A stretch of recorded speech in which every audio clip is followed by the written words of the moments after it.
கர்த்தரை தேடுங்கள், அப்பொழுது பிழைப்பீர்கள். பணத்தை தேடி தேடி இந்த ஞாயிற்றுக்கிழமையும் கூட பணம் சம்பாதிக்க வேண்டும், இந்த ஞாயிற்றுக்கிழமையும் கூட என் கடமையை பார்க்க வேண்டும், என்னுடைய வேலையை செய்ய வேண்டும், என் மிருக ஜீவன்களை பார்க்க வேண்டும், என்னுடைய வீட்டின் காரியங்களை கவனிக்க வேண்டும், ஏதோ ஒரு இதனால் ஒரு லாபம் உண்டு என்று தேடிக்கொண்டிருக்கிற மனிதனே, வாழ்க்கை நிரந்தரம் அல்ல. எவ்வளவு ஓடி உழைத்து சம்பாதித்தாலும் ஒரு நாள் வரும் பொழுது அநேகருடைய வாழ்க்கை கண்களில் பார்த்து கொண்டிருக்கிறோம்.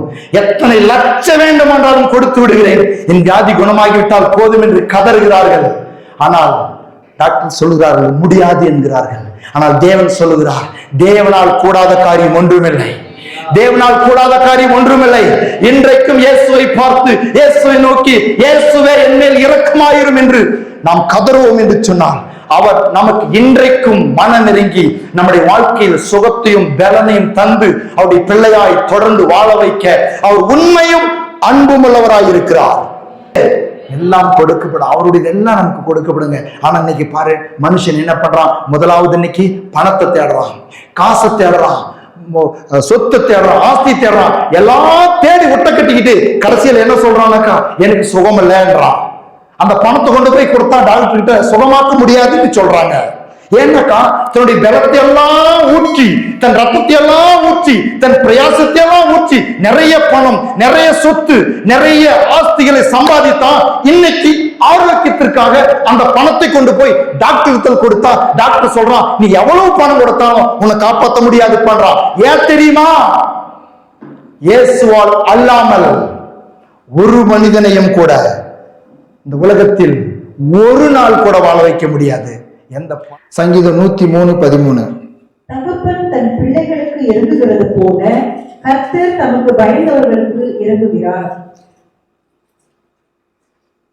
தகப்பன் பிள்ளைகளுக்கு இறங்குகிறது போல. ஆமென், அல்லேலூயா. பழைய ஏற்பாட்டிலேயே பாருங்க, தேவன் மனிதர்களோடு இடைப்படுகிற அந்த செயலில், மனிதர்களோடு இடைப்படுகிற அந்த செயலில் ஒரு தகப்பனை போல செயல்பட்டதை பழைய ஏற்பாட்டிலேயே நாம் பார்க்கிறோம். பல காரியத்தோடு ஒப்பிட்டு தேவன் மனிதர்களை நேசித்ததை அவர் தன்னுடைய வாழ்க்கையில் வெளிப்படுத்துகிறார். எப்படி நேசிக்கிறதை வெளிப்படுத்துகிறார்?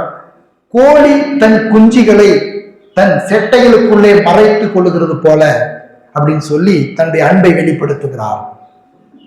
கழுகு தன் குஞ்சுகளை சிறகின் மேல் சுமக்கிறது போல அப்படின்னு தேவன் தம்முடைய அன்பை வெளிப்படுத்துகிறார்.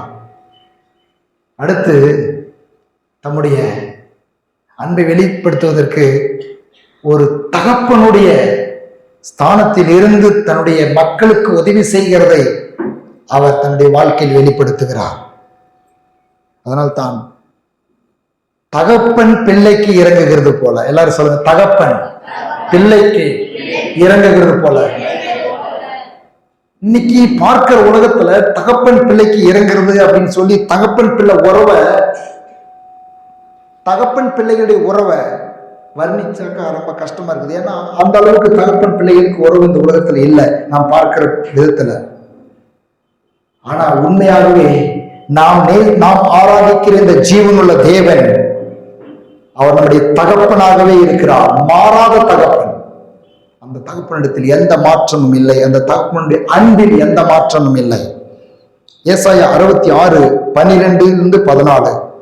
கர்த்தர் சொல்லுகிறது என்னவென்றால், இதோ நான் சமாதானத்தை ஒரு நதியை போலவும் ஜாதிகளின் மகிமையை புரண்டு ஓடுகிற ஆற்றை போலவும் அவளிடமாக பாயும்படி செய்கிறேன். அப்பொழுது நீங்கள் முளைப்பால் கொடுப்பீர்கள், இடுப்பில் வைத்து சுமக்கப்படுவீர்கள், முழங்காலில் வைத்து தாளாட்டப்படுவீர்கள். ஒருவரை அவர் தாய் தேற்றுவது போல் நான் உங்களை தேற்றுவேன், நீங்கள் எருசலேமிலே தேற்றப்படுவீர்கள். போதும் என்ன சொல்லுகிறார்?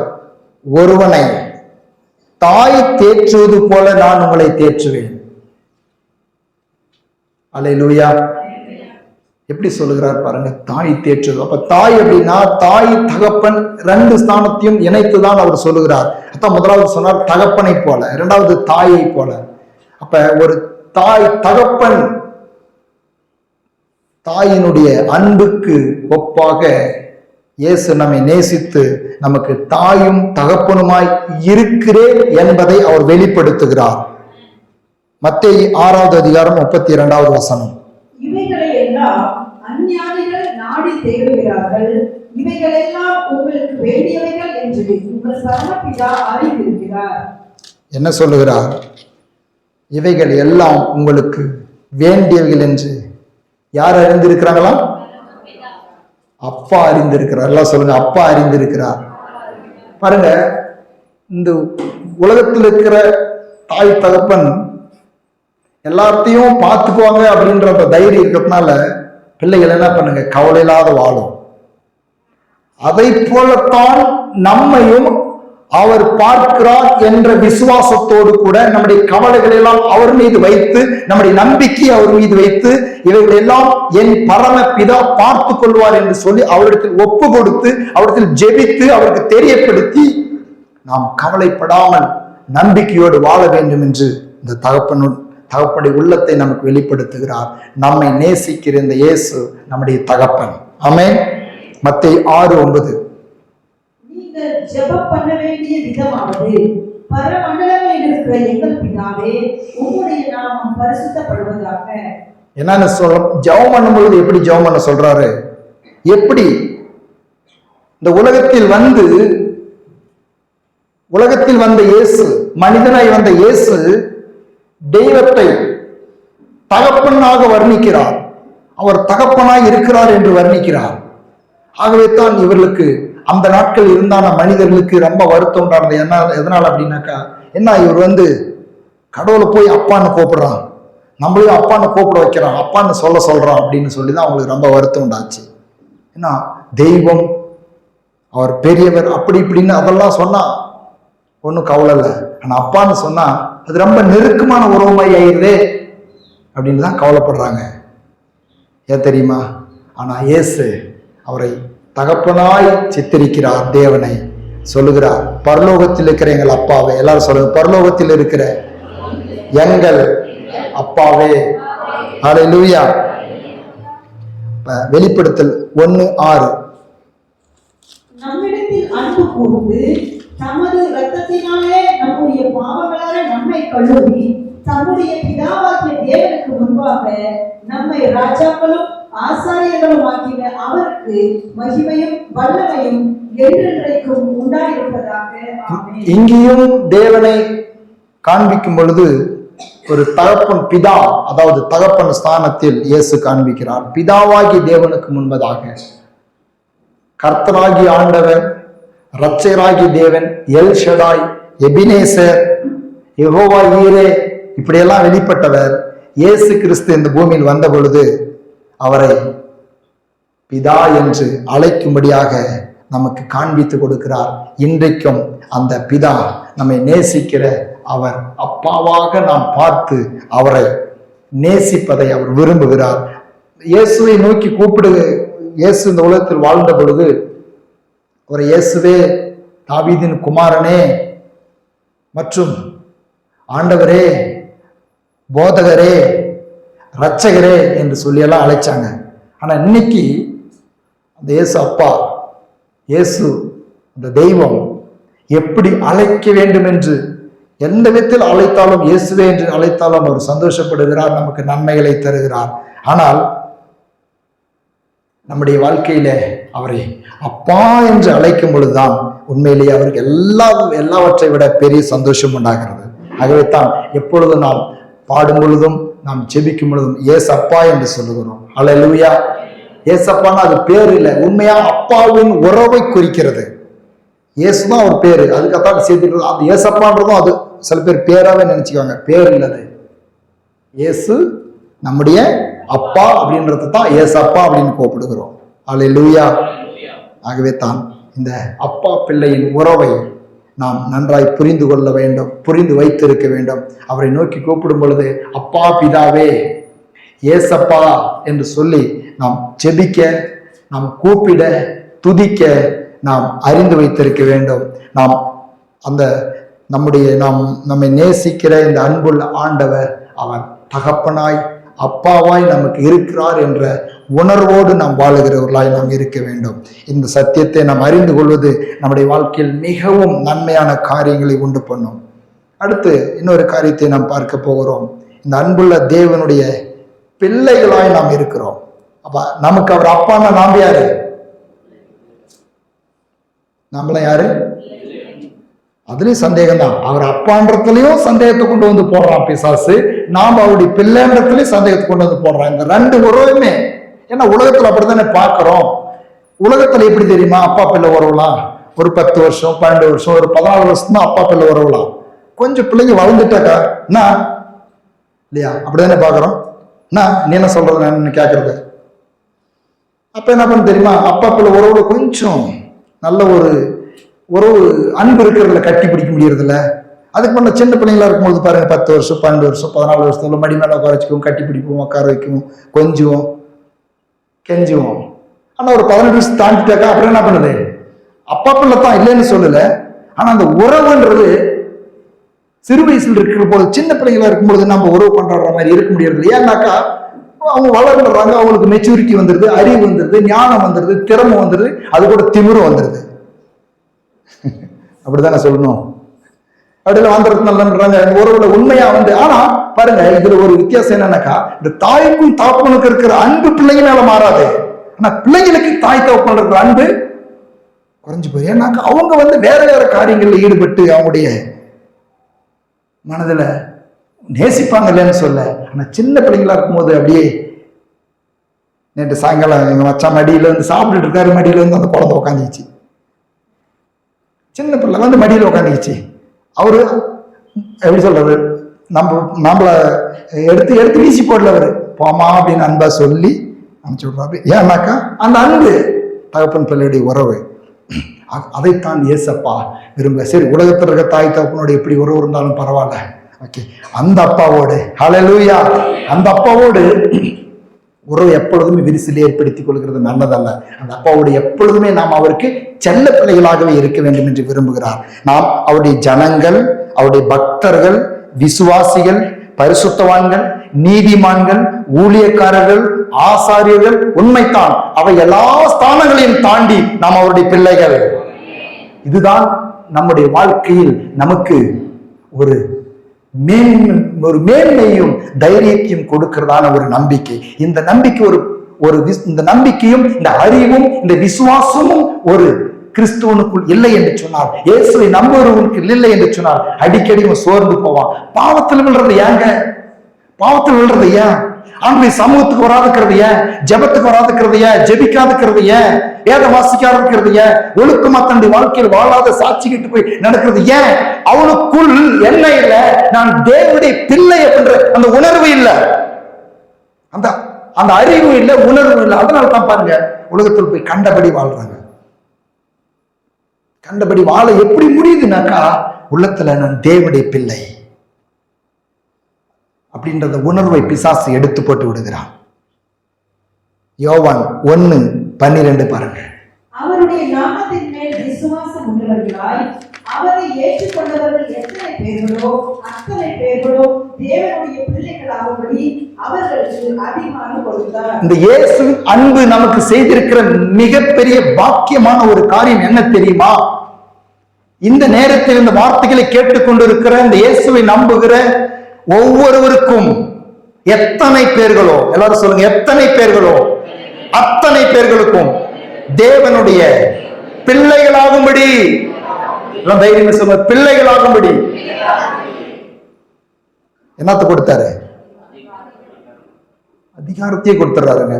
இயேசு நீங்க நம்புறீங்களா? அவருடைய பிள்ளை.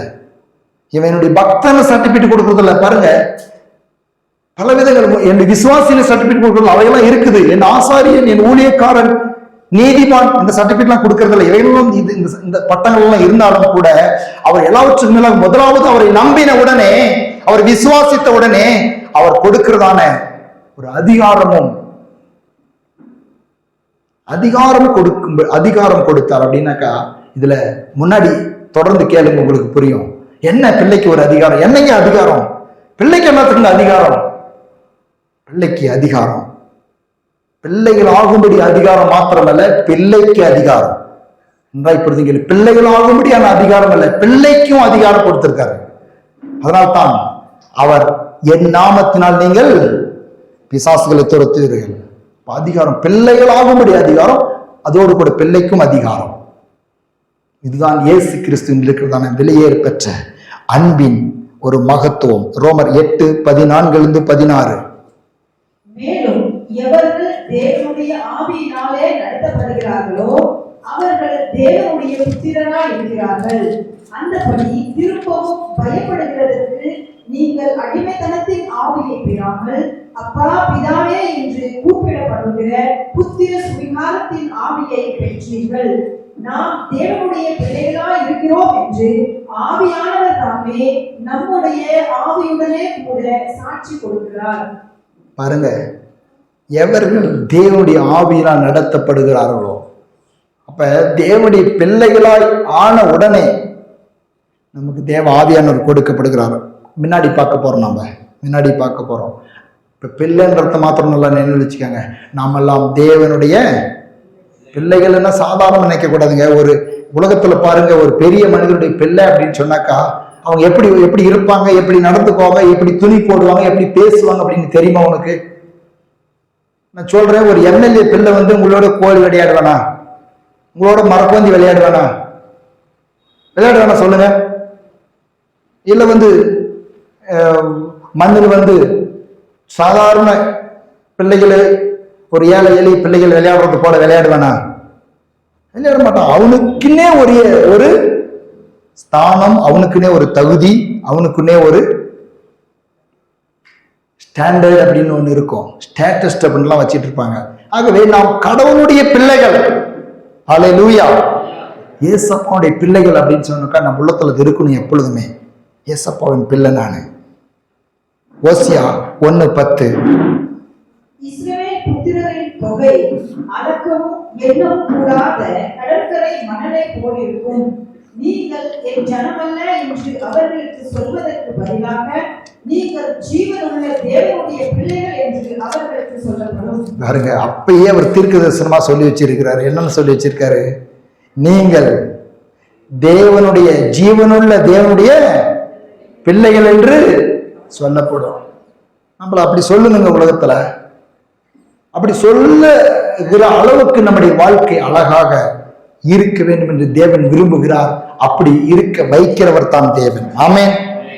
சரியா உறவு இருந்தா போதும். அப்பா பிள்ளைக்கு சரியான உறவு இருந்தா போதும், அவங்க பிள்ளைன்னு நம்ம கண்டுபிடிச்சிக்கலாம். அப்பா பிள்ளைகிட்ட உறவு இல்லாதனால தான் பல நேரங்கள்ல நம்ம தேவனுடைய பிள்ளைகளை போல முதலாவது அறிவும் இல்லை, உணர்வும் இல்லை, இந்த சத்தியத்தை அறிவும் இல்லை. அதனால பல நேரங்கள்ல நாம் தேவனுடைய பிள்ளைகளை போலவே இந்த உலகத்துல காணப்படுறதே இல்லை, நடந்து கொள்ளுகிறதும் இல்லை. ஆனா உண்மை, நீங்க நடந்துகிட்டாலும் நடக்கலைனாலும் நீங்களும் நானும் தேவனுடைய பிள்ளைகள். ஏன்னா அவரை நம்பி இருக்கிறோம். ஆமென். ஹல்லேலூயா. பிள்ளை தான். அவரை நம்பும் பொழுதே நமக்கு அவர் பிள்ளையாகும்படியான அதிகாரத்தை கொடுத்து விட்டார். நம்மளுடைய பிள்ளைகள். சரி, அவர் பிள்ளைகள் அப்படின்னு சொன்னாக்கா பிள்ளைகளுக்குரிய ஆசீர்வாதம் ஒண்ணு இருக்கு இல்லையா? பிள்ளைகளுக்குரிய ஆசீர்வாதம் அப்படின்னு சொல்லி ஒண்ணு இருக்கும். பிள்ளைகளுக்குரிய ஆசீர்வாதம்னா என்ன? பிள்ளைகளுக்குரிய ஆசீர்வாதத்துல முதல் ஆசீர்வாதம் வாசிக்கலாம். ரோமர் 5:8. நான் உங்களுக்கு கேட்டுறேன். முதலாவது பிள்ளைகளுக்குரிய ஆசீர்வாதத்துல முதல் ஆசீர்வாதம் எதுன்னு சொல்லுங்க பார்க்கலாம். நீங்க வாசிக்க வேண்டீங்க, சொல்லட்டு பார்க்கலாம்.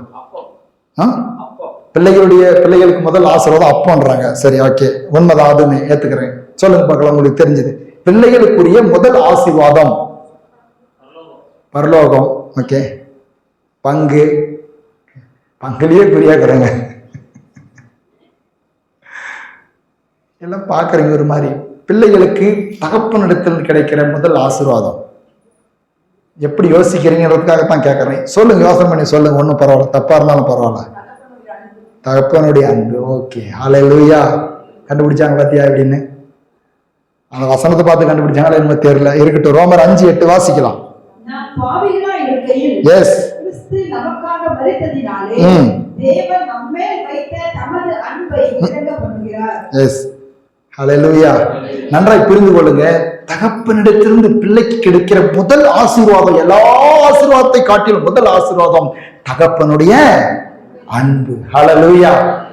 பாருங்க, எனக்கு டிஜிஎஸ் தினகரன் அவர்கள் அடிக்கடி அவர் வாழ்ந்த நாட்களில் வெளிநாட்டில் போய் ஊழியம் செய்வாராம். அவருடைய மகள் ஏறக்கூடிய 20-22 வயசுலயோ அவங்க ஒரு ஆக்சிடென்ட்ல இறந்துட்டாங்க. அந்த மகள் சிறு வயதாக இருக்கும் பொழுது, வீட்டில் இருக்கும் பொழுது இவர் வெளிநாட்டில் ஊழியம் செய்து கொண்டிருந்தால் அங்கிருந்து ஃபோன் செய்வாராம், மகளிடத்தில் பேசுவாராம். மகளே, உனக்கு என்ன வேணும் அப்படின்னு சொல்லுவாங்களா. அவங்க நான் உனக்கு என்ன வேணும், என்ன விலையுறந்த பொருட்கள், ஆடைகள் அதெல்லாம் வாங்கிட்டு வரேன், உனக்கு இந்த பொருளாக நான் வாங்கி வச்சிருக்கிற வரும்போது கொண்டு வரோம் அப்படின்லாம் சொல்லுவாங்களாம். அந்த பொண்ணு கேட்டுட்டேன்ட்டு, அதெல்லாம் எனக்கு வேண்டாம், உங்களுடைய அன்பு வேணும், உங்களுடைய அன்பு வேணும், உங்க மடியில் நான் உட்காரணும், உங்களை பார்க்கணும், நீங்க தான் எனக்கு வேணும் அப்படின்னு சொல்லுமா அந்த பொண்ணு. அப்ப விலையேற பெற்றதுங்க இயேசுவின் அன்பு. ஹல்லேலூயா. நமக்கு கிடைச்சிருக்குது, நம்ம ஒவ்வொருவருக்கும் கிடைச்சிருக்குது. ஹல்லேலூயா. லூக்கா 15:20 பாருங்க. புறப்பட்டு தன் தகப்பனிடத்தில் வந்தான். அவன் தூரத்தில் வரும்போதே அவனுடைய தகப்பன் அவனை கண்டு மனதுருகி ஓடி அவன் கழுத்தை கட்டிக்கொண்டு அவனை முத்தம் செய்தான். கிடைச்சது தகப்பன் கிட்ட இருந்து தூரமாய் போன மகனுக்கு முதல் கிடைத்தது என்ன?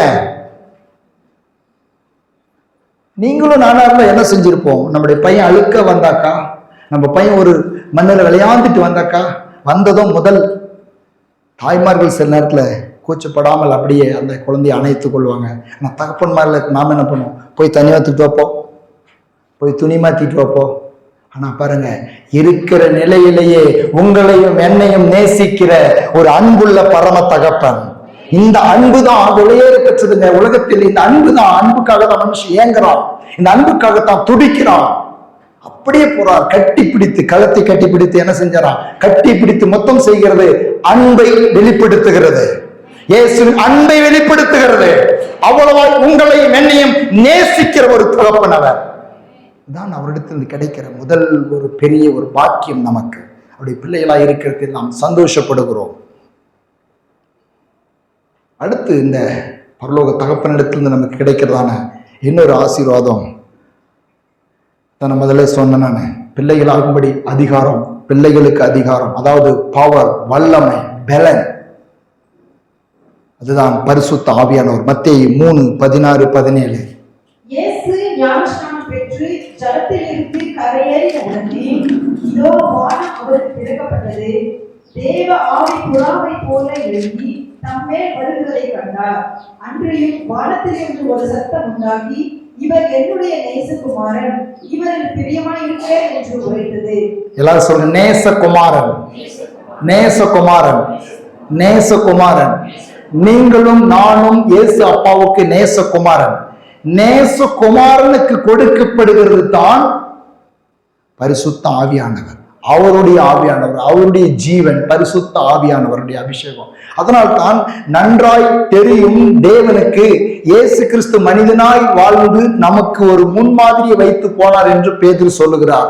அப்ப இயேசு கிறிஸ்து ஞானஸ்நானம் எடுத்த உடனே, அதாவது கிறிஸ்துவுக்காய் வாழ, இன்றைக்கும் கூட இயேசுக்காய் நான் வாழ்கிறேன், இயேசுவின் வழியிலே நடக்கிறேன், இயேசுவையே நம்புகிறேன் என்று சொல்லி தீர்மானம் எடுத்து ஆண்டவராகிய இயேசு கிறிஸ்துவை ஏற்றுக்கொண்ட ஒவ்வொரு மனுஷனும் வாழ முடியாமல் மீண்டும் கூட அவர்கள் தம்முடைய பாவ வாழ்க்கைக்குள் பிரவேசித்து தடுமாறி பின்மாறி போகிறதுக்கு காரணம் என்ன? நேச குமாரனுக்கே உரிய ஆசீர்வாதமாய் இருக்கிற அவருடைய ஆவியின் நிறைவினாலும் ஆவியின் வல்லமையினாலும் நிரப்பப்படவில்லை என்று சொன்னால் இந்த உலகத்தில் ஒரு மனுஷனும் அவருடைய பிள்ளையாய் தொடர்ந்து வாழ முடியாது.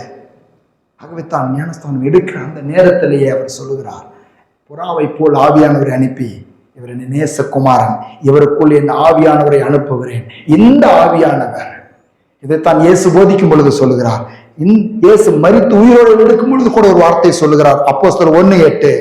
பரிசுத்த ஆவி உங்களிடத்தில் வரும்போது நீங்கள் பலனடைந்து எருசலேமிலும் யூதேயா முழுவதிலும் சமாரியாவிலும் பூமியின் கடைசி பரியந்தமும் எனக்கு சாட்சிகளாய் இருப்பீர்கள் என்றார். எப்படி சாட்சியா இருக்கிறது? சாட்சியா இருக்க முடியலீங்க, சாட்சியா இருக்க முடியலீங்க, சாராயம் குடிக்காத இருக்க முடியலீங்க, பீடி குடிக்காத இருக்க முடியலீங்க, சினிமா பார்க்காத இருக்க முடியலீங்க, ஆமாங்க, இறக்க முடியாதுங்க, இறக்க முடியும்னு யாரு சொன்னது? அவங்க எல்லாம் அப்படியெல்லாம் இருந்துக்கலாம்னு சொன்னது. அப்படியெல்லாம் இறக்க முடியும்னு யாரு சொன்னது? அப்படிலாம் இறக்க முடியுமான்னு உலகத்துல இருக்கிற பள்ளிக்கூடங்கள், உலகத்தில் இருக்கிறதான நிறைய விதமான மனிதனை மாற்றுகிற சில அமைப்புகள் எல்லாம் மாற்றி இருக்க முடியுமே, மாற்ற முடியவில்லையே. நல் போதனைகள் கேம்பஸ் எல்லாம் வச்சிருக்காங்க. மனுஷனை மாத்திரத்துக்கு, குடிகார மாத்திரத்துக்கு கேம்ப் வச்சிருக்கிறாங்க, பாவிகளை மாத்திரத்துக்கு கேம்ப் வச்சிருக்கிறாங்க, போலீஸ் ஸ்டேஷன்லாம் வச்சிருக்கிறாங்க, நல்ல புத்திமதியெல்லாம் சொல்லி அவங்கள ஒழுக்கமா வாழ செய்யறதுக்கு. ஆனா முடியறது இல்லையே. காரணம் என்னக்கா, மனிதனுக்குள் ஒரு பலன் இல்லை. என்ன பலன் இல்லை? கடவுளுடைய பலன். கடவுள் கொடுக்கிற பலத்தில் தாங்க வாழ முடியும். நம்முடைய கடவுளுக்கு பிரியமாய் நேசகுமாரனாய் வாழ வேண்டும் வச்சா கடவுள் கொடுக்கிற பலன். ரோமர் 8:9. தேவனுடைய ஆவி உங்களில் வாசமாய் இருந்தால் நீங்கள் மாம்சத்துக்குட்பட்டவர்களாய் இராமல் ஆவிக்குட்பட்டவர்களாய் இருப்பீர்கள். கிறிஸ்துவின் ஆவி இல்லாதவன் அவருடையவன் அல்ல. எப்படி ஒரு மிகப்பெரிய ஒரு சத்தியத்தை வெளிப்படுத்துகிறார். தேவனுடைய ஆவி. எல்லாரும் சொல்ல, தேவனுடைய ஆவி. தேவனுடைய ஆவி நமக்குள் வாசமாய் இருந்தார். அப்ப கடவுளுடைய ஆவியானவர் நமக்குள் இருந்து நம்மை நடத்துகிறார். அப்பொழுது மாத்திரமே நாம் அவருடைய பிள்ளைகளாய் தொடர்ந்து அவருக்கு சாட்சிகளாய் வாழ முடியும். அடுத்து சொல்லுகிறார், கிறிஸ்துவின் ஆவி இல்லாதவன் அவருடைய அல்ல. இன்னைக்கு இயேசுவினிடத்தில் சில நன்மையை பெற்றுக்கொள்வதனால இயேசுவின் ஆவியை பெற்றுக்கொண்டோம் என்று, இயேசுவினுடைய ஆவியானவர் நமக்குள் இருக்கிறார் என்று சொல்லி அர்த்தம் அல்ல. இயேசுவின் ஆவியானவரை பெற்றுக்கொள்ள வேண்டும் என்று சொன்னால் நம்முடைய வாழ்க்கையிலே இயேசு சொல்லுகிறார், தாகம் ஒன்று வேண்டும். எப்படி நம்முடைய வாழ்க்கையில் சுகத்துக்காக நாம் தாகப்படுகிறோம். எனக்கு ஒரு நல்ல சுகம் வேண்டும், ஆரோக்கியம் வேண்டும், என் கடன் பிரச்சனை தீர வேண்டும், என் வியாதி மறைய வேண்டும், என் வேதனை தீர வேண்டும் என்று சொல்லி தாகத்தோடு கூட அவரிடத்தில் கேட்கிறோம். ஏசப்பா எனக்கு சுகத்தை கொடுங்க, எனக்கு வியாதியிலிருந்து விடுதலை கொடுங்க அப்படின்னு சொல்லி கேட்கிறோமோ, அதே போல ஏசப்பா உங்களுடைய ஆவியினால் உங்களுடைய பிள்ளையாகி என்னை நிரப்பும் அப்படின்னு சொல்லி கேட்கும் பொழுது அவர் நிரப்புகிறவராய் இருக்கிறார். அதை வாசிக்கலாம். ரோமர் 8:14. மேலும் எவர்கள் தேவனுடைய ஆவியினாலே நடத்தப்படுகிறார்களோ அவர்கள் தேவனுடைய புத்திரராய் இருக்கிறார்கள். நான் இப்படி சொல்றேன், தேவனுடைய பிள்ளைகளை தேவனுடைய ஆவியானவர் நடத்துகிறார். எல்லாம் சொல்ல, தேவனுடைய பிள்ளைகளை தேவனுடைய ஆவியானவரே நடத்துகிறார். இதுதான் கிறிஸ்துவத்தின் ஒரு ஆழமான ஒரு சத்தியம். இதை நம்ம புரியுது. ஆழமான சத்தியம் இது, ரொம்ப ஈஸியானதும் கூட. ஏன்னா அவருடைய ஆவியின் துணை இருந்தாக்கா நம்மளால பல நேரங்களில இதை செய்ய முடியலைங்க, அதை செய்ய முடியலைங்க, இப்படி பண்ண முடியலைங்க அப்படின்னு சொல்லி நம்ம தடுமாறணும் இல்லையா? அந்த தடுமாற்றம்லாம் இல்லாதபடிக்கு அவர் பலப்படுத்தி நம்மை அவருடைய வழியில் வாழ வைப்பார். இயேசு சொல்லுகிறார் தேவனுடைய பிள்ளைகளுக்கு, யோவான் 14:16. நான் பிதாவை வேண்டிக் கொள்வேன், அப்பொழுது என்றென்றைக்கு உங்களுடனே கூட இருக்கும்படிக்கு சத்திய ஆவியாகிய வேறொரு தேற்றரவாளனை அவர் உங்களுக்கு தந்தருளுவார். என்ன சொல்லுகிறார்? நான் பிதாவை வேண்டிக் கொள்ளுவேன், என்றென்றைக்கும் உங்களுடனே கூட இருக்கும்படிக்கு சத்திய ஆவியாகிய வேறொரு தேற்றரவாளனை உங்களுக்கு அவர் தந்தருளுவார். பாருங்க, கடவுளுடைய ஆவியின் துணை இருந்தாக்கா, நம்முடைய வாழ்க்கையிலே நாம் நம்முடைய வாழ்க்கையில் அவருடைய பிள்ளைகளாய் தொடர்ந்து வாழ முடியும், அவருக்கு சாட்சிகளாகவும் வாழ முடியும். அப்ப இயேசுவின் பிள்ளைகளாய் நாம் தொடர்ந்து வாழ்ந்துட்டோம் அப்படின்னு சொன்னாக்கா, அவருடைய அன்பு நமக்கு முதலாவது ஆசீர்வாதம், இரண்டாவது அவருடைய ஆவியானவர் நமக்கு இரண்டாவது ஆசீர்வாதம். அதை தாண்டி மற்ற எல்லா நன்மைகளும் அவருடைய அன்பினால் நமக்கு எப்பொழுதும் கேட்கும் பொழுதெல்லாம் கிடைத்து கொண்டே இருக்கிறது தான் பிள்ளைக்கு உரிய ஆசீர்வாதம். அல்லேலூயா. கேட்கிற பொழுதெல்லாம் கிடைக்கிறது தான் பிள்ளைகளுக்கு உரிய ஆசீர்வாதம். ஏன்னா முதலாவது அவருடைய அன்பை கொடுத்துட்டாரு, அவருடைய ஆவியானவர் நமக்கு கொடுத்துட்டாரு. அடுத்துதான் சொல்றாரு, தன்னுடைய ஒரே பேரனை குமாரனை கொடுத்தவர் மற்ற எல்லாவற்றையும் கொடுப்பது அதிக நிச்சயம் அல்லவா? அதனால தான் சொல்லுகிறார், நீங்கள் வேண்டிக் கொள்ளும் பொழுது பொல்லாதவர்களாக இருக்கிற நீங்களே உங்கள் பிள்ளைகளுக்கு நல்ல ஈவுகளை கொடுக்கும் பொழுது பரலோகத்தில் இருக்கிற உங்கள் பிதா நன்மையானவர்களை கொடுப்பது அதிக நிச்சயம் அல்லவா? ஹல்லேலூயா. கேரண்டியா அவர் தருவார், எதை கேட்டாலும் தருவார். எப்ப தெரியுமா? நான் பிள்ளை ஒரு அப்பாவிடத்துல பிள்ளை வந்து ஏதாவது தன் உதவி கேட்கும் பொழுது நிச்சயமா இந்த தகப்பன் எவ்வளவு கஷ்டப்பட்டாவது அந்த பிள்ளைக்கு வாங்கி கொடுக்கத்தான் அதை அந்த கேட்கிற அந்த காரியத்தில் அந்த குழந்தைக்கு வாங்கி கொடுக்கும், அந்த பிள்ளைக்கு வாங்கி கொடுக்கும். தகப்பனும் தாயும் துடிப்பாங்க. ஏன்னா பிள்ளையினுடைய சந்தோஷம் தாய் தகப்பனுடைய சந்தோஷம். அல்லேலூயா. அதே போல்தான் நம்முடைய நம்முடைய சந்தோஷம் அவருடைய சந்தோஷம். நாம கண்ணீரிலையும் கவலையிலையும் வேதனையிலையும் வியாதியிலையும் வறுமையிலையும் கடன் பிரச்சனையிலையும் சஞ்சலத்திலையும் மூஞ்சி தொங்க போட்டோம், கணவன் மனைவி சண்டை போட்டுக்கிட்டு, பெற்றார் பிள்ளைகளை சண்டை போட்டுக்கிட்டு, மூஞ்சை தூக்கிட்டு மௌரையை தூக்கிட்டு இப்படி வாழ்றது அவருக்கு சந்தோஷம் இல்லைங்க. இதையெல்லாம் மாற்றி நித்திய மகிழ்ச்சி உங்கள் தலைமையில் இருக்கும். ரட்சிக்கப்பட்டவருடைய வாழ்க்கையில் இயேசுவை சொந்த ரட்சகராக ஏற்றுக்கொண்டு வாழ்க்கையில் இருக்கிற ஆசீர்வாதத்தை குறித்து ஏசாயா தீர்க்கதரிசி சொல்லும் பொழுது நித்திய மகிழ்ச்சி அவர் தலைமையில் இருக்கும். உலகத்தால் கெடுத்து போட முடியாத சமாதானம் அவர் உள்ளத்தில் இருக்கும். உலகத்தால் எடுத்து போட முடியாத நிம்மதி அவர் உள்ளத்தில் இருக்கும். உலகத்தால் கரைப்படுத்த முடியாத பரிசுத்த வாழ்க்கை அவர்களுக்குள் இருக்கும். எந்த காற்றும் புயலும் அசைக்க முடியாத உறுதியான விசுவாசம் நம்முடைய உள்ளத்தில் இருக்கும். இதுதான் இயேசு கிறிஸ்துவினால் நமக்கு உண்டாகிற மேலான ஒரு ஆசீர்வாதம். மற்ற எல்லா ஆசீர்வாதங்களும் அவருடைய அன்பினால் எப்பொழுதும் நமக்கு கிடைத்து கொண்டே இருக்கும், கேட்கும் போதெல்லாம். லூக்கா 15:22.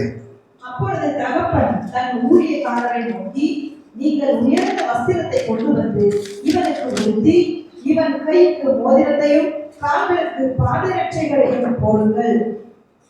என்ன சொல்றாரு? தகப்பன் ஊழியக்காரரை நோக்கி, நீங்க உயர்ந்த வஸ்திரம், மோதிரம், கால்களுக்கு பாதரட்சை. அல்லேலூயா. பாருங்க, தகப்பனுடைய சொத்துங்க இதெல்லாம். தகப்பனுடைய சொத்து பிள்ளைக்கு எப்போதுமே சொந்தம். அவன் எங்க போய் அலைஞ்சுக்கிட்டு வந்தாலும் மீண்டும் அவனுக்கு என்ன இருக்கிறது? உயர்ந்த வஸ்திரம், மோதிரம், பாதரட்சை. அல்லேலூயா. இப்படி உள்ள அன்புள்ள தகப்பனை ஏதாவது பார்த்திருக்கிறீங்களா? எந்த சூழ்நிலையில் அவரிடத்தில் வந்தாலும் கூட நன்மைகளை அவர் கொடுத்து கொண்டே இருக்கிறார். அதையும் தாண்டி அவருடைய மூத்த குமாரனோடு அவர் சொல்லுகிறார். மூத்த குமாரன் இன்னொரு மகன் இருக்கிறான். அந்த மகன்கிட்ட அவர் சொல்றாரு. 15:31 வாசித்து பாருங்க. தகப்பன், மகனே, என்னோடு இருக்கிறாய். அல்லேலூயா, அல்லேலூயா. எல்லாரும் சொல்லுங்க, எனக்குள்ளதெல்லாம் உன்னுடையதாக இருக்கிறது. ஒன்றை புரிந்து கொள்ளுங்க, இயேசுவோடு நீங்க இருந்தா, இயேசுவோடு வாழ்ந்தா, இயேசுவின் பிள்ளையாய் வாழ்ந்தா, இயேசுவின் குடும்பத்தில் அங்கமாய் இயேசுவை நேசித்து அவர் மேல் நம்பிக்கை வைத்து தொடர்ந்து வாழ்ந்து கொண்டே இருந்தால், இந்த வார்த்தையில் எழுதப்பட்ட பிரகாரமாகவே நீ எப்பொழுதும் என்னோடு இருக்கிறாய். அவர் எப்பொழுதும் இயேசுவோடு இருக்கிறவனுக்கு ஒரு பாக்கியம் என்ன தெரியுமா? அவருடையதெல்லாம் நம்முடையது. அவர் கல்வாரி சிலுவையில் ரத்தம் சிந்தி சம்பாதித்த அத்தனை நன்மைகளும் நம்முடையது என்று சொன்னால், எப்பொழுதும் என்னோடு இருக்கிறாய், எப்பொழுதும் என்னோடு இருக்கிறாய். இயேசுவோடு இருக்கிறது தாங்க பாக்கியம்.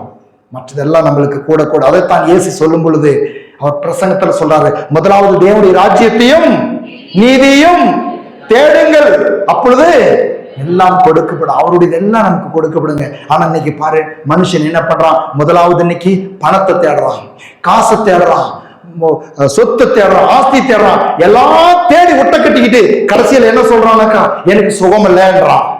அந்த பணத்தை கொண்டு போய் கொடுத்தா டாக்டர் கிட்ட சுகமாக்க முடியாதுன்னு சொல்றாங்க.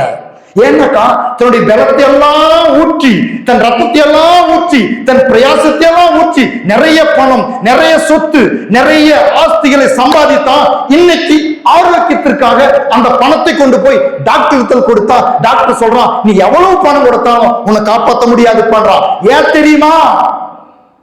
இயேசுவால் அல்லாமல் ஒரு மனிதனையும் கூட இந்த உலகத்தில் ஒரு நாள் கூட வாழ வைக்க முடியாது.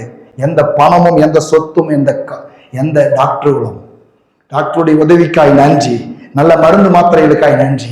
ஆனா அவைகள் தான் ஃபைனல் அல்ல. ஆகவே தான் வேதம் சொல்லுகிறது, உனக்கு பலன் இருக்கும் பொழுதே, சத்து இருக்கும் பொழுதே, அறிவு இருக்கும் பொழுதே, திறமை இருக்கும் பொழுதே கர்த்தர் அண்டை வா, இயேசு அண்டை வா. இயேசு வாழ வைப்பார், நீடித்த நாட்களால் திருப்தி ஆக்குவார். அவர் சொல்லுகிறார், கர்த்தரை தேடுங்கள், அப்பொழுது பிழைப்பீர்கள். அதைத்தான் இங்கு நாங்கள் அறைக்கூவில் விடுகிறோம், அதைத்தான் நற்செய்தியாக அறிவிக்கிறோம். கர்த்தரை தேடுங்கள், அப்பொழுது பிழைப்பீர்கள். பணத்தை தேடி தேடி இந்த ஞாயிற்றுக்கிழமையும் கூட பணம் சம்பாதிக்க வேண்டும், இந்த ஞாயிற்றுக்கிழமையும் கூட என் கடமையை பார்க்க வேண்டும், என்னுடைய வேலையை செய்ய வேண்டும், என் மிருக ஜீவன்களை பார்க்க வேண்டும், என்னுடைய வீட்டின் காரியங்களை கவனிக்க வேண்டும், ஏதோ ஒரு இதனால் ஒரு லாபம் உண்டு என்று தேடிக்கொண்டிருக்கிற மனிதனே, வாழ்க்கை நிரந்தரம் அல்ல. எந்த நேரம் என்று சொன்னாலும் வாழ்க்கையில் ஒரு புல் ஸ்டாப் உண்டாகலாம். அன்றைக்கு நீ கதறினாலும் கிருபை கிடைக்காமல் போகலாம். வருத்தப்பட்டு பாரம் சுமக்கிறவர்களே, நீங்கள் எல்லாரும் என்னிடத்தில் வாருங்கள், உங்களுக்கு நான் இளைப்பாறுதல் தருவேன் என்று அழைக்கிற இயேசுவின் குரலை கேட்டு அவரை தேடுவோம். வாய்ப்பு கிடைக்கும் பொழுது அவரை அண்டையில் வருவோம். இந்த இளைய குமாரனுக்கு மூத்த குமாரனுக்கு தகப்பன் சொல்லுகிறது போல, நீ எப்பொழுதும் என்னோடு இருக்கிறாய் என்று தகப்பன் ஒரு சர்டிபிகேட்டை கொடுக்கிறார். உங்களையும் என்னையும் பார்த்து, நீ தவறாமல் என் சமூகத்தில் காணப்படுகிறாய், நீ எப்பொழுதும் என்னோடு இருக்கிறாய் என்று தகப்பன் சொல்லுகிற அளவுக்கு நம்முடைய வாழ்க்கையை தகப்பனோடு ஐக்கியப்படுத்திக் கொள்வோம். அதுதான் பாக்கியம். எவ்வளவு ஓடி உழைத்து சம்பாதித்தாலும் ஒரு நாள் வரும் பொழுது அநேகருடைய வாழ்க்கை கண்களில் பார்த்து கொண்டிருக்கிறோம். எத்தனை லட்சம் வேண்டுமென்றாலும் கொடுத்து விடுகிறேன், என் வியாதி குணமாகிவிட்டால் போதும் என்று கதறுகிறார்கள். ஆனால் டாக்டர் சொல்லுகிறார்கள் முடியாது என்கிறார்கள். ஆனால் தேவன் சொல்லுகிறார், தேவனால் கூடாத காரியம் ஒன்றுமில்லை, தேவனால் கூடாத காரியம் ஒன்றுமில்லை. இன்றைக்கும் இயேசுவை பார்த்து, இயேசுவை நோக்கி, இயேசுவே என்மேல் இரக்கமாயிரும் என்று நாம் கதறுவோம் என்று சொன்னால், அவர் நமக்கு இன்றைக்கும் மன நெருங்கி நம்முடைய வாழ்க்கையில் சுகத்தையும் பலனையும் தந்து அவருடைய பிள்ளையாய் தொடர்ந்து வாழ வைக்க அவர் உண்மையும் அன்பும் உள்ளவராய் இருக்கிறார். அல்லேலூயா. அவருடைய பிள்ளையாய் மாறுறது ரொம்ப ஈஸிங்க. ஒரு பணக்கார இடத்துல போய், ஒரு பெரிய மனுஷன் போய், நீ எவ்வளவு நல்லவங்களா இருங்க, எவ்வளவு அழகா இருக்கிறவங்களா இருங்க, நான் உங்க பிள்ளையா மாறிடுங்க, என்ன உங்க பிள்ளைய எடுத்துக்கணும் அப்படின்னா எடுத்துக்க மாட்டாங்க.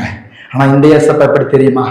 இயேசுவே என் பாவத்தை மன்னித்து என்னுடைய பிள்ளையா ஏற்றுக்கொள்ளும் அப்படின்னு சொன்னாக்கா, அந்த நேரமே, அதனால தான் சொல்லுகிறா, என் நாமத்தில் விசுவாசம் வைத்து என்னை ஏற்றுக்கொள்ளும் எத்தனை பேர்களோ அவருடைய பிள்ளைகளாகும்படி அதிகாரம் கொடுத்தார். இந்த நேரத்துல உங்களுக்கு சொல்லிக் கொடுக்குற ஜெபத்தை சொல்லுவீங்களா? வாய் திறந்து எல்லாரும் கண்களை மூடிங்களா? ஒரு நிமிஷம் உட்கார்ந்த வண்ணமாகவே. ஹல்லேலூயா. நீங்க பிள்ளையாய் மாறிடுங்க. அடுத்து அவருடைய அன்பும் ஆவியானவரும் உங்களுக்கு கிடைப்பார். ஒருவேளை நீங்க பிள்ளையா இருந்தும் கூட அவரோடு உள்ள உறவு கொஞ்சம் விரிசலா இருக்கிறதா, மீண்டும் ஒரு வருஷம் அவர்கிட்ட இந்த இளைய குமாரனை போல ஒப்புரவாகுங்க. எல்லாரும் சொல்லுகிற ஜெபத்தை சொல்லுங்க. இயேசுவே என் பாவத்தை மன்னியும், இயேசுவே உம்முடைய இரத்தத்தால் என்னை கழுவி சுத்தமாக்கும், இயேசுவே நீரே இரட்சகர், நீரே தேவன், நீர் எனக்காக கல்வாரி சிலுவையிலே பாடுபட்டு மரித்து ரத்தம் சிந்தி உயிரோடு எழுந்ததை விசுவாசிக்கிறேன். என்னையும் உம்முடைய பிள்ளையாக மாற்றும் இயேசுவே. என் இருதயத்தில் உமக்கு இடம் கொடுக்கிறேன். இயேசுவே எனக்குள் வாரும். ஆமென். இவ்வளவுதாங்க. உங்களுக்கு இந்த ஃபில்லன்ற ஃபீலிங் இல்லாத இருக்கும்போது இப்படி சின்ன ஒரு ஜெபத்தை செய்யுங்க. இயேசுவே என் உள்ளத்தில் வாரும், உன் பிள்ளையா என்னை மாற்றும். அவ்வளவுதான். எளிமை. அவர் பிள்ளையா மாற்றிடுவாரு, பிள்ளையா ஏற்றுக்குவாரு. அடுத்து அவருடைய அன்பு உங்களுக்கு கிடைக்கும். நீங்க என்ன கேட்குறீங்களோ அதெல்லாம் அவர் உங்களுக்கு ஈஸியா தருவாரு. அவருடைய பிள்ளையா இருந்தா மாத்திரம் போதும். அவன் பிள்ளை. அதனால தான் பாருங்க, பிள்ளையா ஆன உடனே அவன் என்ன சொல்றது தெரியுமா? பிள்ளையா மாத்திரம் ஏற்றுக்கொள்ளுங்க அப்படின்னு தான் இளையகுமாரன் வரான். பிள்ளையா மாறின உடனே ஆட்டோமேட்டிக்கா பிள்ளையா மாறின உடனே தகப்படைய சொத்தெல்லாம் தானா அவனுக்கு போகுது. தகப்படைய வஸ்திரம் போகுது, மோதிரம் போகுது, பாதரட்சை போகுது, உணவு போகுது, தேவையெல்லாம் சந்திக்கப்படுது. அல்லேலூயா. பிள்ளையா இருந்துகிட்டே இருந்தாக்கா இன்னும் அதையும் தாண்டி சொல்றாரு, என்னுடையது எல்லாம் உன்னுடையது. அவருதெல்லாம் என்னென்ன தெரியுமா? இயேசு கிறிஸ்து கல்வாரி சிலுவையிலே மரித்து ரத்தம் சிந்தி பாடுபட்டு உயிரோடு எழுந்ததினால் உண்டான நன்மைகள் உங்களுக்கு தெரியுமா? கடந்த வாரம் ஈஸ்டர் ஞாயிறு என்று நான் பிரசங்கித்தேன். என்னென்ன நன்மைகள் எல்லாம் அவர் உயிரோடு எழுந்ததுனால உண்டாயிருக்குது அப்படின்னு சொல்லி. அந்த நன்மைகள் எல்லாம் நமக்கு சொந்தங்க. எழுந்து நிற்போமா ஜெபிக்கும்படியாக. இந்த நேரத்தில் கேளுங்க வாய் திறந்து. இந்த நேரத்தில் வாய் திறந்து கேளுங்க. ஒரு பிள்ளையா மாறி இருக்கிறீங்க. ஏசு அப்பா எனக்கு நன்மைகளை தாருன்னு சொல்லுங்க. என்ன நன்மை வேணுங்க? வாய் திறந்து கேளுங்க. நீங்க கேட்டா கேட்கிற எவனும் பெற்றுக்கொள்கிறான், கேட்கிற எவனும் பெற்றுக்கொள்கிறான். ஹல்லேலூயா, ஹல்லேலூயா. வாய் திறந்து கேளுங்க. இயேசுவே எனக்கு என்ன நன்மை வேணும்? சமாதானம் வேணுமா? சந்தோஷம் வேணுமா? சுகம் வேணுமா? நிம்மதி வேணுமா? ஆறுதல் வேணுமா? எந்த வாழ்க்கையில் எந்த சூழ்நிலை நீங்க பாதிக்கப்பட்டு இருக்கிறீங்க, நீங்க கேளுங்க. நாங்க உங்களுக்காக ஜெபம் பண்றேன். இந்த நேரத்தில் நீங்க வாய் திறந்து கேளுங்க. ஆண்டவர் கொடுத்த வாக்குத்தத்தம், ஆண்டவர் கொடுத்த வாக்குத்தத்தம் இந்த நாளிலே அவர் சொன்னது சங்கீதம் 91 14 15 16 உங்க வாழ்க்கையில் இந்த நாளில் நிறைவேறுகிறது. நீங்கள் யாராய் இருந்தாலும் இந்த நேரத்தில் நிறைவேறுகிறது. அவர் சொன்னார், அவன் என்னிடத்தில் வாஞ்சை இருக்கிறபடியினால் அவனை விடுவிப்பேன், அவன் என் நாமத்தை அறிந்திருக்கிறபடியால் அவனை உடையல்ல அடைக்கலத்தில் வைப்பேன், அவன் என்னை நோக்கி கூப்பிடுவான், நான் அவனுக்கு மறு உத்தரவு அருளி செய்வேன், ஆபத்தில் நானே அவனோடு இருந்து அவனை தப்புவித்து அவனை கனப்படுத்துவேன், நீடித்த நாட்கள் அவனை திருப்தியாக்கி என் ரட்சிப்பை அவனுக்கு காண்பிப்பேன் என்று சொல்லி இந்த நாளில் இந்த சத்தத்தை கேட்டுக்கொண்டிருக்கிற உங்களுக்கு தேவன் இதை வாக்குத்தத்தமாய் கொடுத்திருக்கிறார். இயேசு சொன்னபடியே அவர் வாக்கு மாறாதவர். அவன் என்னை நோக்கி கூப்பிடுவான், மறு உத்தரவு அருளி செய்வேன், ஆபத்தில் நானே அவனோடு இருந்து அவனை தப்புவித்து அவனை கனப்படுத்துவேன் என்று சொன்ன வார்த்தையின்படியே அவரை நோக்கி கூப்பிடுங்க. இரண்டு கரங்களை வெட்டி, இயேசுவே உம்முடைய பிள்ளையாய் இருக்கிற நான் கேட்கிறேன், என் வாழ்க்கையில் இந்த நன்மைகளை தாரும், சமாதானத்தை தாரும், உடைந்த வாழ்க்கையை சரிபடுத்தும், வியாதிகளை குணமாக்கும், கண்ணீரை மறையச் செய்யும், என் வேதனைகளை நீக்கும், என் தனிமை உணர்வை மாற்றும். இயேசுவே என் வாழ்க்கையில் இருக்கிறதான தரித்திரத்தை போக்கும், கடன் பிரச்சனையை போக்கும், இயேசுவே எனக்கு உதவி செய்யும் என்று இரண்டு கரங்களை வெட்டி